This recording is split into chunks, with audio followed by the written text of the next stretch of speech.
sequência aos nossos planos de estudo, tutorado, 7º ano. Então, volume 6 de História, planos de estudo, tutorado do 7º ano, são 4 semanas de aula. Primeira semana, Exploração Colonial, Formas de Colonização. Semana 2, Economia Colonial. Semana 3, o Tráfico Negreiro, Trabalho Escravo nos Engenhos. E na última semana, uma revisão do Brasil Colônia. Então, lembrando, são 4 semanas de estudo, totalizando aí 3 aulas por semana.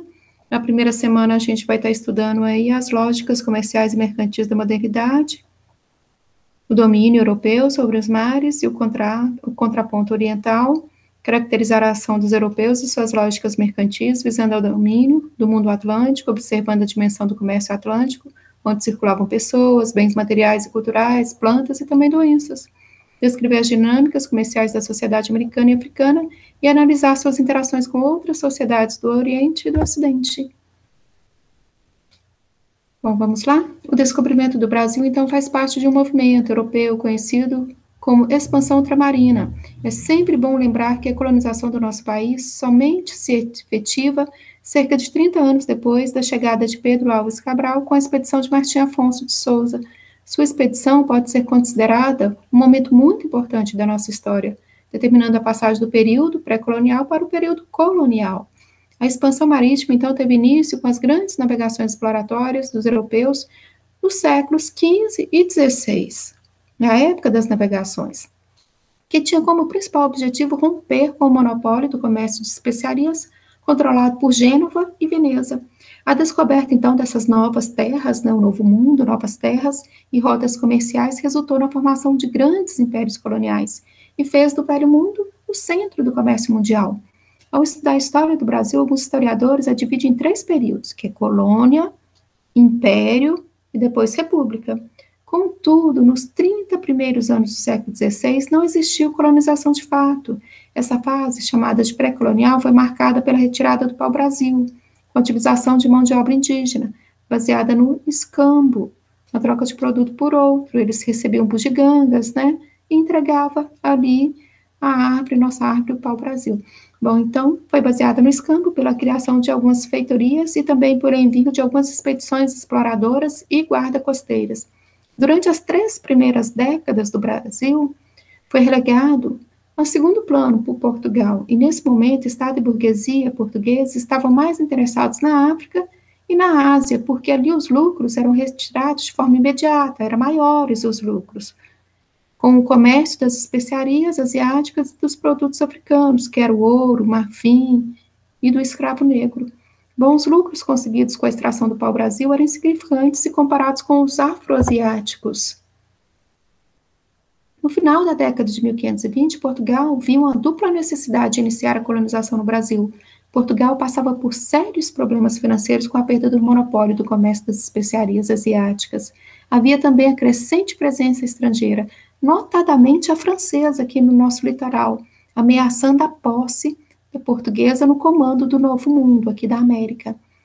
Para controlar essa situação, o governo português enviou ao Brasil, em 1530, a primeira expedição colonizadora, sob o comando de Martim Afonso de Souza. Essa expedição visava povoar a terra, defendê-la, organizar sua administração e sistematizar a exploração econômica. O desbravador Martim Afonso de Souza também se destacou por ter trazido as primeiras mudas de cana-de-açúcar para a região de São Vicente, hoje São Paulo. Na época chamada Capitania de São Vicente. A cana-de-açúcar foi o produto que representou o primeiro momento da economia colonial, promovendo a instalação do primeiro engenho no Brasil, o engenho do governador, e dando condições para a fundação em 1532 de São Vicente, considerado o primeiro núcleo populacional do Brasil. Bom, a primeira expedição, então, levou o rei de Portugal, Dom João III, ao plano de subdividir o Brasil em capitanias hereditárias. Esse seria o primeiro passo para a colonização regular do Brasil. Essas donatarias ou capitanias hereditárias representavam o primeiro projeto político administrativo para o Brasil, reproduzindo o sistema já experimentado pelo governo português em suas ilhas no Atlântico africano. Bom, o encontro, então, entre portugueses e indígenas foi marcado inicialmente por um forte estranhamento entre os dois grupos. de portugueses indígenas. O contato entre esses povos tão diferentes variou entre relações amistosas, como o escambo, a palavra escambo significa troca de mercadoria por trabalho. Ela é muito utilizada no contexto da exploração do pau-brasil no início do século XVI. Os portugueses davam bugigangas, que para os indígenas tinham um certo valor, apitos, espelhos, facas, chocalhos. Em troca de trabalho, os nativos deveriam cortar as árvores de pau-brasil e carregar os troncos até as caravelas portuguesas. Por outro lado, houve conflitos, as populações indígenas foram muito prejudicadas, pois além das mortes nos combates diretos, as doenças trazidas pelos europeus mataram muitos indígenas. Foi o trabalho indígena. Os povos indígenas que fizeram contato com os primeiros portugueses na América dividiam o trabalho por sexo, por idade, e a terra pertencia a todos da aldeia. Até mesmo as crianças tinham suas tarefas para realizar, sendo essa uma forma de aprender. Vários grupos indígenas habitavam as terras que mais tarde seriam chamadas de Brasil. Cada grupo possuía sua cultura, apesar de compartilharem de algumas características comuns com outros grupos. Todo o conhecimento era dividido entre os membros da comunidade e transferidos pelos mais velhos, preservando as tradições, os rituais e as festas do grupo. Entre as tarefas femininas estava a responsabilidade de plantar, coletar frutos e raízes, tecer redes e preparar os alimentos. E as tarefas dos homens era preparar a terra para o plantio, caçar, pescar, construir armas e canoas e cuidar da segurança do grupo. Vamos lá. Novo conhecimento. A presença holandesa na economia açucareira. Na falta de metais preciosos, ouro, prata, nessa falta, a solução para obter alguma forma de lucro no Brasil colônia seria promover a produção de um gênero agrícola que tivesse grande aceitação e elevado preço no mercado europeu. O açúcar atenderia perfeitamente essas exigências. Desde o século XIII, os europeus já conheciam o açúcar. O problema é que era caro demais, pois era produzido no Extremo Oriente e chegava à Europa em pequenas quantidades. Entre o século XV e XVI, espanhóis e portugueses resolveram então plantar cana-de-açúcar. A Espanha utilizou suas terras americanas e Portugal suas ilhas africanas. E em 1532, o Martim Afonso de Souza criou o primeiro engenho no Brasil, distribuindo terras para que os colonos plantassem cana. Em menos de 20 anos, plantações de cana se espalharam de tal forma pelo litoral que, por volta de 1550, o Brasil já era o maior produtor mundial de açúcar. E no Nordeste, especialmente em Pernambuco, encontrou-se excelentes condições de clima e solo, instalando-se rapidamente dezenas de fazendas e engenhos. A empresa açucareira enfrentou sérios problemas, pois plantar cana era coisa relativamente fácil, uma vez que o solo brasileiro recebia bem as mudas. Já a produção do açúcar era algo bem mais complicado. O preço do envio ou a compra de embarcações para transporte dos colonos e dos equipamentos, o alto custo para implantação de um engenho, pois os equipamentos eram caríssimos para a época, como fornalhas, moendas e vasilhas de cobre. Nesse sentido, os holandeses surgem como peça vital para viabilizar a empresa açucareira na colônia. Desde o século XV, os holandeses eles já comercializavam o açúcar produzido pelos portugueses nas ilhas atlânticas. No Brasil, emprestavam então capital, dinheiro, exigindo em troca o direito de refinação, que é transformar açúcar, fininha, refinar, e distribuição no mercado europeu, bem como o transporte de Portugal para a Holanda. Recolhiam o produto em Lisboa, refinavam e distribuíam na Europa, principalmente na França, na Inglaterra e regiões do Báltico. Ficavam com a maior parte da renda gerada pela empresa açucareira brasileira, pois esta era uma época mercantilista, onde o acúmulo de capital, de dinheiro, estava bem mais na distribuição, ou seja, no comércio. Quem comercializava ficava com os lucros maiores do que quem plantava. Bom, então, bem mais na distribuição, comércio, do que na produção da mercadoria. Ao rei de Portugal, cabia uma parcela também significativa do capital gerado pelo açúcar, pois recolhia impostos dos produtos, comerciantes e transportadores do produto. Durante o século XVI e XVII, a empresa açucareira brasileira foi a maior do mundo ocidental. A contribuição dos holandeses para a expansão do mercado açucareiro foi um dos principais fatores para o êxito da colonização do Brasil, destacando-se tanto no comércio como nas finanças do Velho Mundo. O Velho Mundo aqui é a Europa. Bom, os holandeses eram, nessa época, os únicos com organização comercial suficiente para criar um mercado de grandes proporções para um produto como o açúcar. Bom, vamos para as atividades? Escreva, a número 1, escreva e explique quais são as características dominantes da colonização portuguesa na América. Uma das características é o latifúndio, grandes propriedades agrícolas em que se vai produzir o engenho. E nesse engenho é a monocultura, que é o produto, é um único produto, tá, para exportar para o mercado externo. E também a colonização portuguesa ali, dentro da organização política, econômica, é centralizadora. Então, Portugal ali domina a sua colônia, só deixa comercializar com os países que ele deseja. Então, você não tem essa liberdade. Então, essa centralização do domínio político e econômico. Uma das características aí no início da nossa colonização foi a produção açucareira, foi o latifúndio e a monocultura, e o trabalho era o trabalho escravo. Então, essa é uma das características aqui, dessa colonização de Portugal, e também de exploração, né? Diferente dos Estados Unidos, que o pessoal foi para morar, era de povoamento. Aqui no Brasil, é uma colônia de exploração. Agora, estamos indo para a semana 2. A gente continua no tema, nessa sociedade açucareira aqui no Brasil, Brasil Colônia. Então, vamos lá. Tema, a sociedade colonial. Etapas da produção açucareira. A sociedade açucareira. O clima quente, as chuvas e o solo de Massapé, no litoral do Nordeste, tornaram, então, favorável ao desenvolvimento da lavoura canavieira. No negócio do açúcar, os holandeses ficaram com a tarefa mais fácil e mais rentável, enquanto os portugueses ficaram com a parte mais difícil, menos lucrativa, que era plantar, né? E os holandeses comercializar, vender o produto que os portugueses faziam na época. Bom, economia colonial. Quando os portugueses decidiram colonizar o Brasil, escolheram então cultivar a cana-de-açúcar. As razões eram o alto preço na Europa, o clima favorável e o conhecimento da técnica da fabricação, já que possuíam colônias na África. No início, utilizaram o trabalho escravo dos indígenas. Contudo, no século XVII, todo o trabalho já era realizado por africanos escravizados, em razão dos altos lucros obtidos com o tráfico no Atlântico.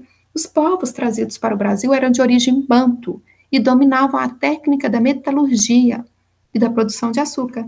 A cana era plantada em grandes propriedades e teve a região Nordeste como o principal centro produtor de açúcar. E a sociedade colonial? A sociedade era formada pelos senhores de engenho, que detinham o poder dominante, comerciante, homens livres e a grande maioria composta pelos escravos, dos quais dependia toda a economia colonial. O primeiro modelo de sociedade colonial foi, então, o açucareiro, seguido dos modelos pecuaristas e minerador.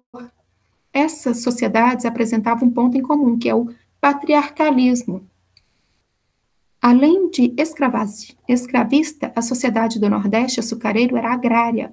Os principais aspectos econômicos e sociais aconteciam em torno dos latifúndios, as grandes propriedades agrícolas, latifúndios, engenho.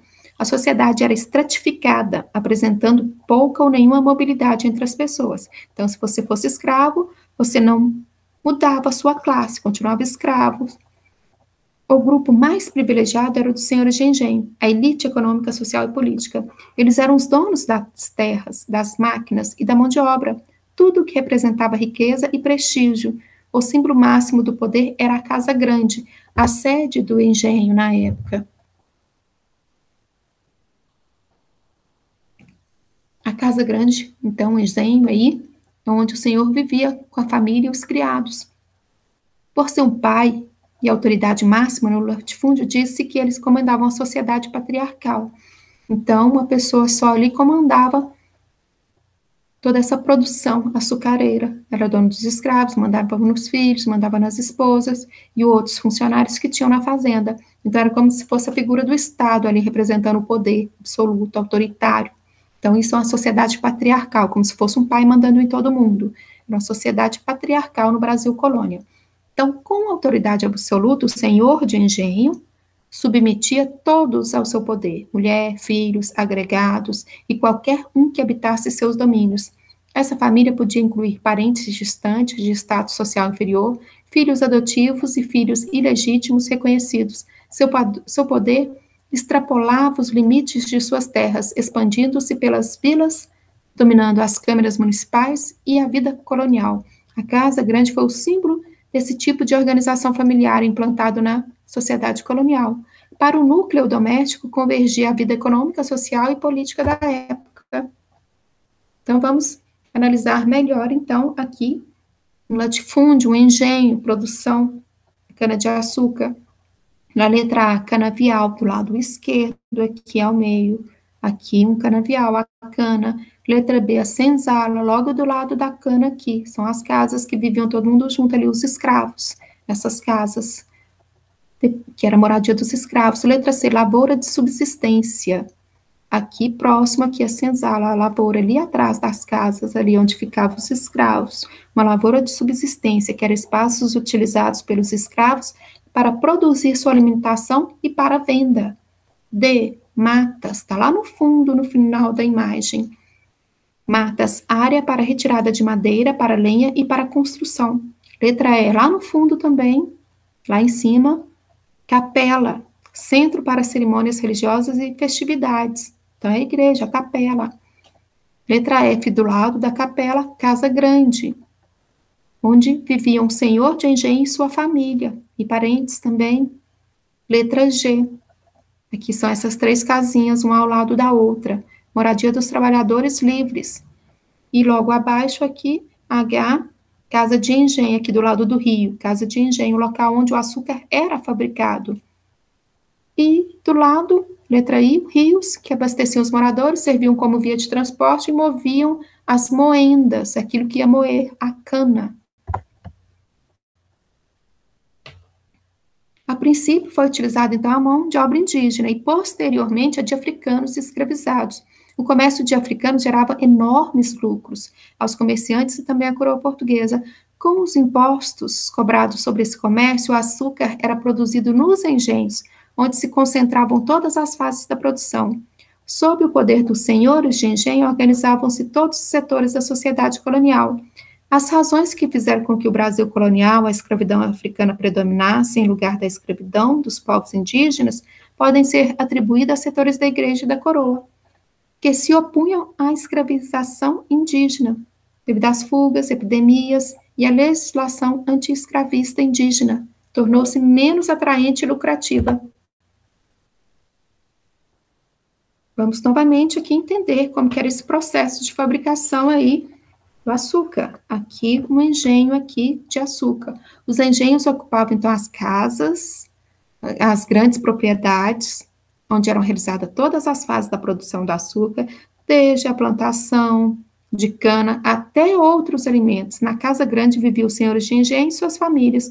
No mesmo local existia uma capela, as moradias de trabalhadores livres e a senzala, uma construção de pau a pique, sem divisões internas, onde moravam os escravos. Então, a imagem aí logo acima, na parte de cima, a gente vê os escravos cortando a cana. Então, depois de plantar e cortar a cana, os escravos transportavam nos ombros ou em carros de boi até a moenda. Depois a moenda, e logo do lado da plantação da cana-de-açúcar. Na moenda, a cana era moída, o caldo escorria por calhas até um recipiente grande. Dali era retirado em vasilhas e levado até as caldeiras. Depois, na casa das caldeiras, é onde está mexendo o caldo aqui com a fumaça, na casa das caldeiras, o caldo era cozido em grandes tachos e retirava dele as impurezas. Daí o melado grosso era colocado em formas de barro, com um orifício no fundo, e levado para a casa de purgar. E na casa de purgar,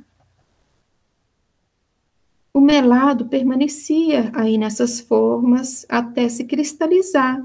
E durante a formação dos cristais de açúcar, o furo das formas permanecia fechado, depois era aberto, permitindo a passagem do mel. Então, aí embaixo, aqui nessas formas cristalizadas, tem o formato de um pão, só que era um pão de açúcar. E pensa no Rio de Janeiro, não tem um pão de açúcar? Então, novamente, recordar os modos de fazer. Plantava e cortava a cana, depois 2. Na moenda, a carne era moída, o caldo escorria pelas calhas até um recipiente. 3. Na casa das caldeiras, o caldo então era cozido e colocava o melado em formas de barro. 4. Na casa de purgar, o melado permanecia nessas formas até cristalizar. 5. Depois o açúcar era retirado nas formas de um bloco duro, que era chamado de pães de açúcar. Dá uma olhadinha novamente aqui, na imagem embaixo.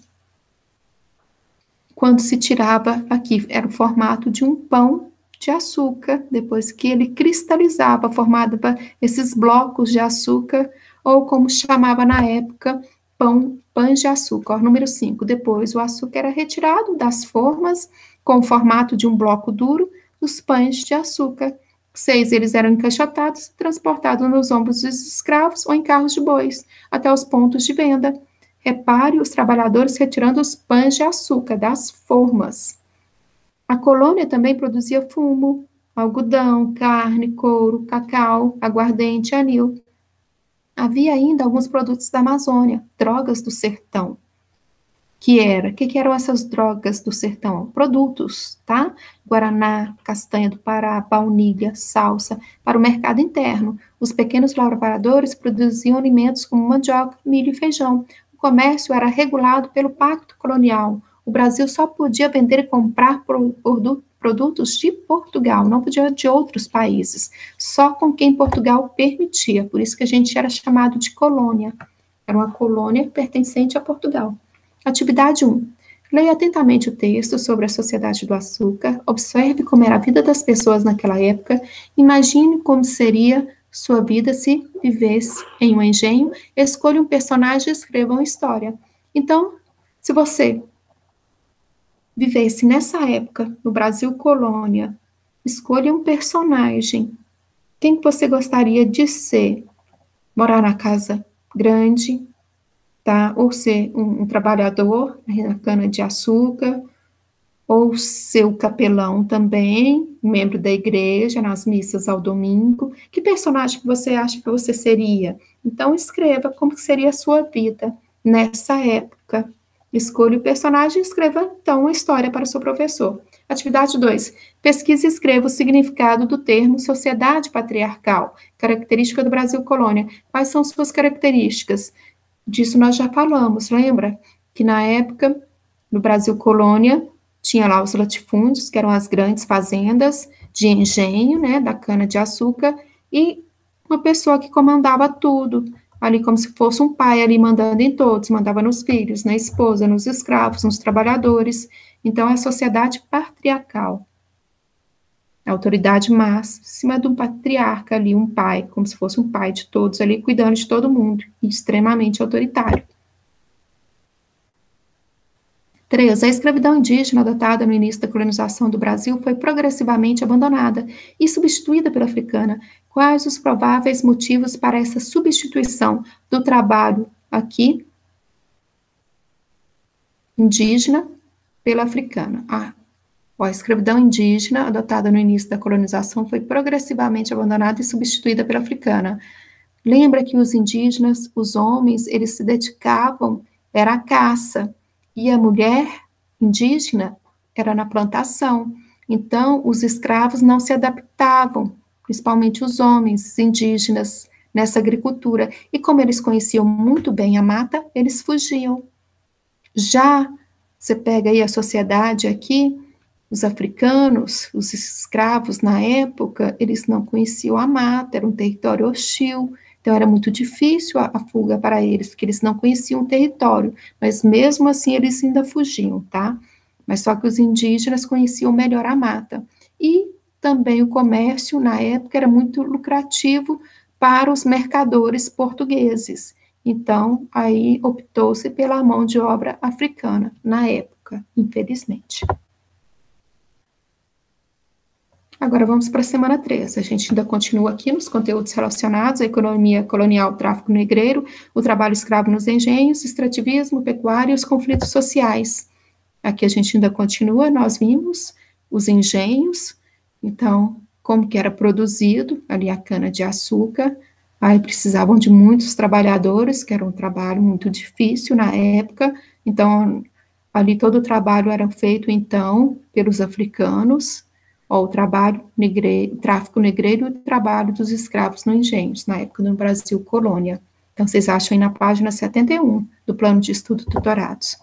Bom, por quase 4 séculos, milhões de indígenas e negros foram sequestrados, vendidos, castigados e obrigados a trabalhar de graça para fazer girar a economia brasileira. A mão de obra indígena foi a primeira a ser utilizada no Brasil colônia para a extração do pau-brasil, nas primeiras décadas do século XVI.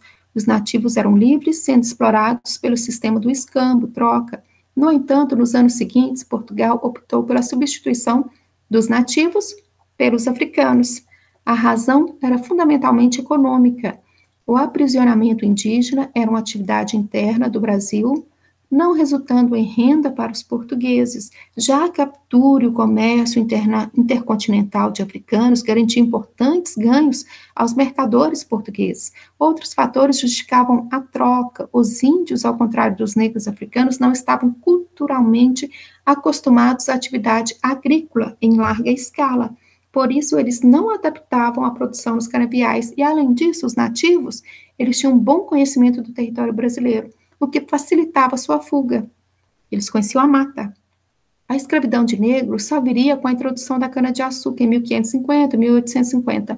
Estima-se que tenham chegado ao Brasil aproximadamente 4 milhões de negros trazidos do continente africano, especialmente da Guiné, Costa do Marfim, Congo, Angola, Moçambique e Benin. Para aprisioná-los, inicialmente os portugueses promoviam invasões às aldeias. Mais tarde passaram a incentivar a luta entre tribos rivais para depois negociar com os vencedores a troca dos derrotados por panos, alimentos, cavalos e munições. Trazidos pelo tráfico negreiro, que gerava enormes lucros da metrópole, os negros eram mantidos subjugados mediante uma política desumana de repressão e controle. Os negros eram trazidos para a América nos porões superlotados dos navios negreiros, conhecidos como tumbeiros, tumbas, porque muitos morriam ali no mar ainda e eram jogados ali no oceano. Então, ali o oceano representava ali uma tumba, navios, tumbeiros. Bom, a sujeira, os maltratos e a má alimentação matavam até a metade dos escravos transportados. No Brasil, os africanos eram vendidos em praça pública como mercadoria. Quando comprados, tornavam-se propriedades do senhor e ficavam sujeitos a punições. Os castigos mais comuns eram a palmatória, o chicote e o açoite. No Brasil, o uso do escravo como mão de obra teve início com a atividade açucareira. Nos engenhos de cana, atravessou o período colonial e só foi oficialmente extinto em 1888, já no fim do Império, que acabou a escravidão definitivamente.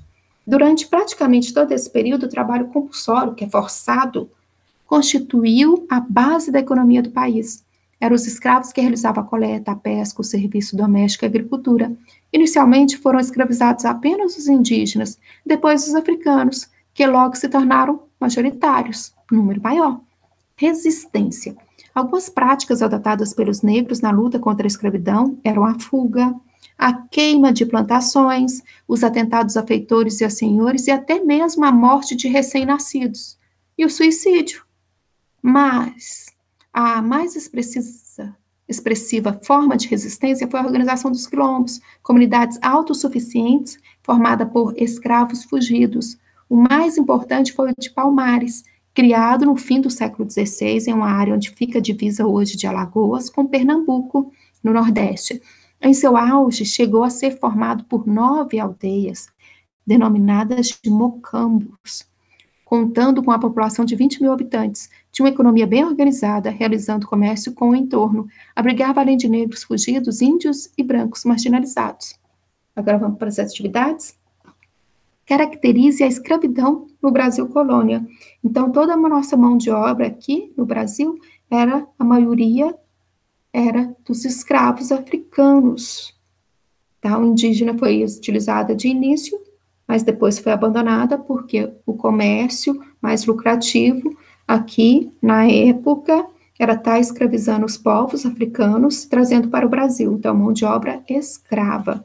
Então, toda essa produção no engenho do açúcar foi utilizada a mão de obra aí dos escravos africanos no Brasil colônia. Lembrando que terminou 13 de maio de 1888, oficialmente aí a escravidão. Então, vamos continuar. Atividade 2.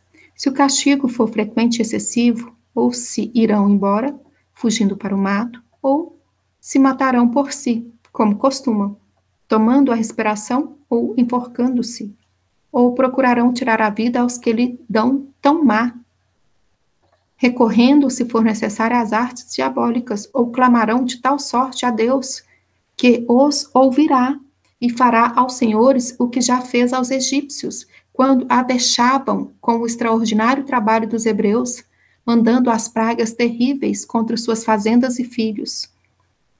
Bom, esse é um trecho do discurso do padre Antonil, que ele escreveu na época, Cultura e Opulência do Brasil, 1710. Faça um texto explicando como viviam os escravos no Brasil colônia e quais eram as formas de resistência dos negros à escravidão citadas por Antonil. Portanto, Antonil citou que aqui existia a escravidão e os castigos, que eram muito excessivos e muito frequentes, e que eram para parar com isso, porque o que aconteceria? Eles iriam fugir, ou iriam se matar, ou Deus iria castigar ali os senhores de engenho, mandando, igual mandou para o Egito, as pragas terríveis. Bom, então, explique como viviam os escravos no Brasil aqui. Não tinha liberdade, tá? Então, eles acabavam sendo torturados, apanhavam, não tinha liberdade. Então, vocês vão escrever sobre as condições de vida dos escravos aqui no Brasil, e muito trabalho excessivo, em excesso. Agora vamos para a semana 4, a última semana. A sociedade açucareira, os engenhos, e a gente vai fazer uma revisão do Brasil colônia. Primeiro vamos falar sobre a organização política. Bom, o Brasil era dividido então em 15 capitanias, criou-se o governo geral, então o Brasil se tornou uma colônia de Portugal. E a nossa economia, como nós já tínhamos visto, estava sob a influência, então, do Pacto Colonial, pelo qual os brasileiros só podiam comercializar produtos com os portugueses, que ficavam com grande parte dos lucros gerados no Brasil. A extração de início foi do pau-brasil, depois a produção de açúcar, a pecuária, depois a mineração, não é? E a sociedade, a gente viu que a sociedade açucareira, então, era agrária, né, o latifúndio, grande produção agrícola, né, monocultura, um único produto, ali a cana-de-açúcar, a cana para ser vendida para a Europa, era escravagista, tá, a mão de obra ali, era utilizado o trabalho escravo, e era estratificada, era muito difícil ter uma mobilidade social, era muito difícil o escravo conseguir comprar sua liberdade, ter sua alforria, liberdade, então, era muito estratificada, e o grupo mais privilegiado era dos senhores de engenho. Já na sociedade do ouro, a população se concentrava já em núcleos urbanos, e a mobilidade social e o trabalho livre estava muito mais presente, permitindo o surgimento de uma classe média. Então, você podia mudar a sua classe social, ali de pobre, trabalhador, tá? Se tornar aí a classe média. Então, tinha mobilidade social. E movimento bandeirante, a busca por metais preciosos, a captação de mão de obra indígena e o combate a negros fugitivos motivaram no século XVII e XVIII expedições de desbravamento do interior do Brasil. Então, eram criadas entradas e bandeiras. Entradas tinham o apoio da coroa portuguesa e bandeiras os bandeirantes. São Paulo que saía à procura de ouro. Bom, o movimento, então, foi responsável direto pela expansão do território brasileiro. Aumentou o território. Jesuítas, com a função inicial de catequizar os nativos, eram os padres, membros da igreja, o clero, era uma ordem religiosa, responsável de vir para o novo mundo para catequizar, conquistar novas almas para a Igreja Católica. Então, os jesuítas, com a função inicial de catequizar os nativos, convertendo-os ao catolicismo, os jesuítas contribuíram com a expansão territorial da colônia, com a extração das drogas do sertão, no vale amazônico, e com a pecuária e mineração no sul, com a mão de obra predominantemente indígena. Já a escravidão, para movimentar a economia açucareira, Portugal recorreu à escravidão, primeiramente dos índios e posteriormente dos africanos. Estima-se que 4 milhões de negros africanos tenham chegado ao Brasil em 1550 e 1850. 1550 e 1850. Então, como forma de resistência, entre outras práticas, os escravos criaram comunidades autossuficientes, os quilombos, formados por fugitivos. A escravidão só foi abolida em 1888, no final do Império. Agora vamos para as atividades. Vamos ler o texto? A sociedade colonial brasileira herdou concepções clássicas e medievais de organização e de hierarquia, mas acrescentou-lhe sistemas de graduação que originaram das diferentes ocupações, raça, cor e condição social. As distinções essenciais entre fidalgos, né, que é o nobre, o plebeus, o trabalhador, o pobre, tendem a nivelar-se, pois o mar de indígenas que cercava os colonizadores portugueses tornava todo europeu, de fato, um gentil homem, ou seja, bruto em potencial, por mais nobre que fosse, que ele estava cercado de indígenas aqui. A disponibilidade de índio como escravos ou trabalhadores possibilitava aos imigrantes concretizar seus sonhos de nobreza, então dava oportunidade de melhores vidas, de mudar sua classe social. Bom, com índios, podia desfrutar de uma vida verdadeiramente nobre. O gentil transformou-se em um substituto do campesinato, um novo estado que permitia uma reorganização de categorias tradicionais. Contudo, o fato de serem aborígenes e mais tarde os africanos, diferentes etnias religiosas e fenotipicamente dos europeus, criou oportunidades para novas distinções e hierarquias baseadas na cultura e na cor. Bom, letra A. Qual a interpretação que o texto faz em relação ao Brasil colônia?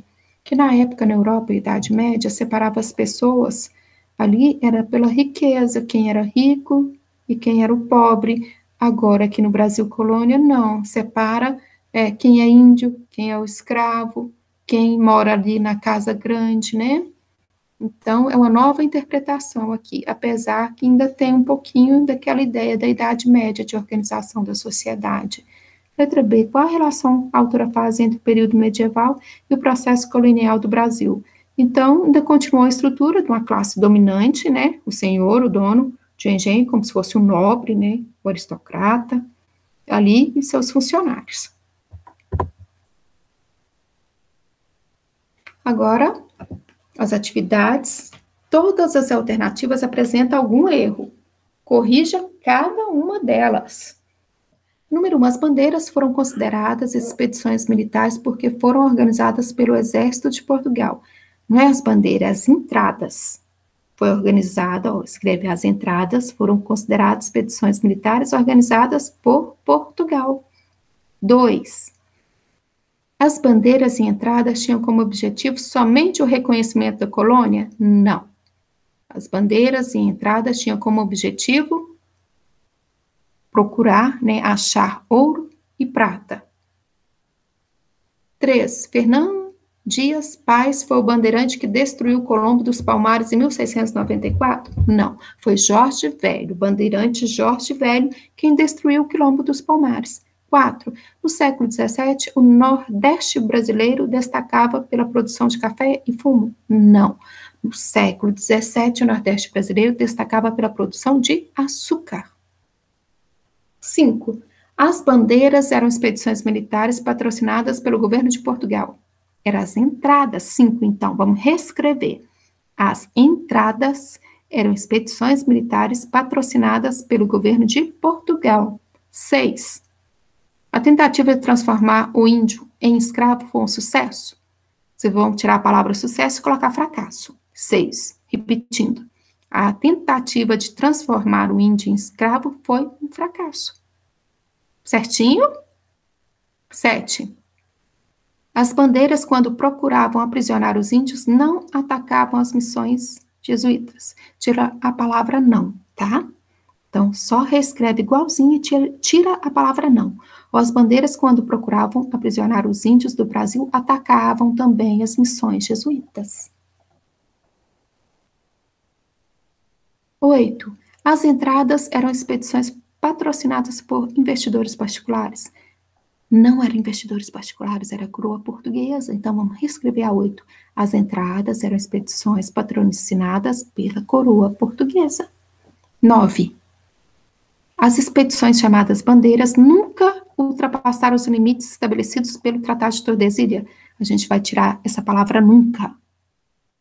E vamos reescrever então. As expedições chamadas bandeiras ultrapassaram os limites estabelecidos pelo Tratado de Tordesilhas. 10. Dentro das sociedades indígenas do Brasil, os homens realizavam muitas tarefas das mulheres. Então, vocês vão reescrever aqui e vão colocar a palavra não depois de homens. Ó. Dentro das sociedades indígenas do Brasil, os homens não realizavam tarefa das mulheres.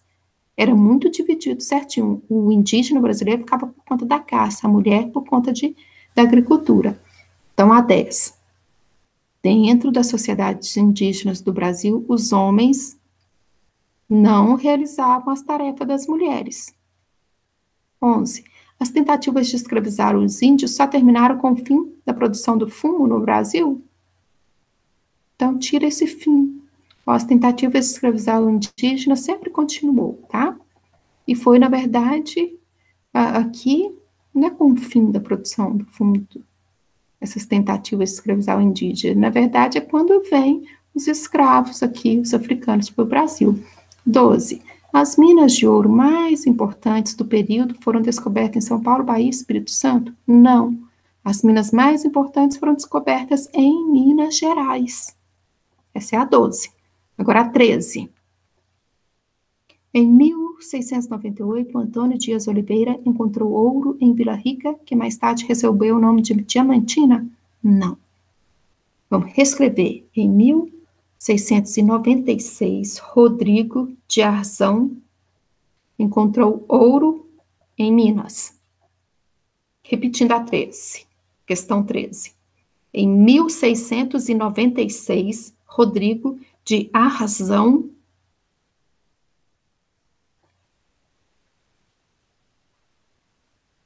encontrou ouro em Minas.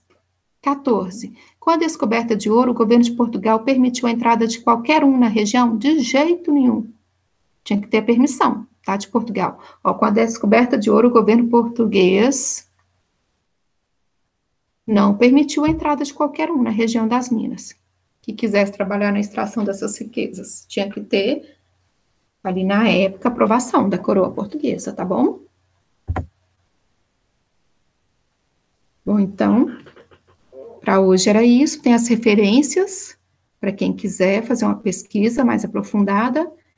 Bom, e chegou até aqui, obrigada, e até a próxima. Até os nossos próximos planos de estudos tutorados.